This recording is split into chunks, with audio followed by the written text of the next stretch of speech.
Hi, I'm Ben Osborne from Osborne Sports and Rehab Therapies, and today I'm going to take you through some simple strength and conditioning exercises that you can do at home before and after your workouts to get the most out of your cycling. So first things first, it's important that we get the basics right. And when we think bodyweight exercises, one of the first exercises we're going to think of is the simple bodyweight squat.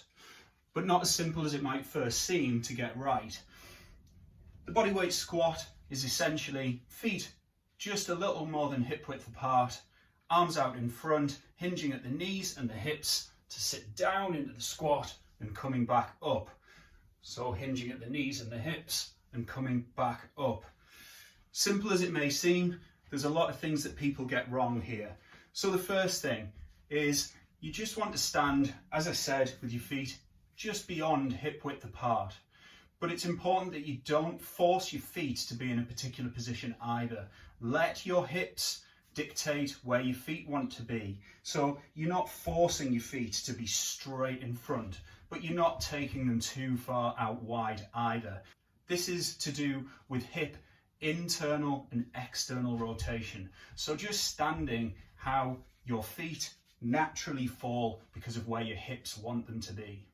Next up is knee tracking, and knee tracking again is essentially about where your hips naturally want your legs to go.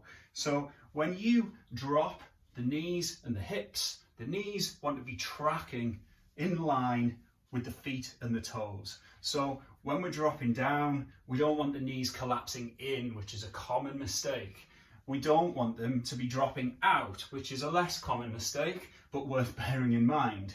The next few points are best described side on. So when dropping down, you're hinging at the knees, hinging at the hips as we've discussed. But what's important is that when you hinge at the hips, it's not to bend forwards with the torso. What you're doing is dropping at the knees, dropping at the hips, keeping the chest up tall as though you're sitting down on a small stool behind you and then coming back up.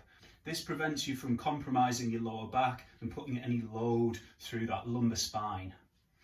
The next point is about knee tracking again, and this comes back to knee and toes and feet. So as you drop down, the knees want to stay kind of behind the toes.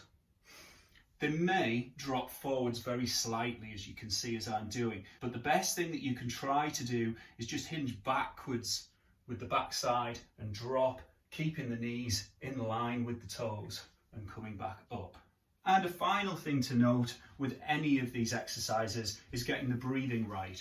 So as you prepare to drop into your squat, you're standing up tall all the way through the torso and body and taking a breath in as you drop and exhaling as you drive back up to power that thrust. Breathing in to drop down, exhaling back up. And that is the bodyweight squat.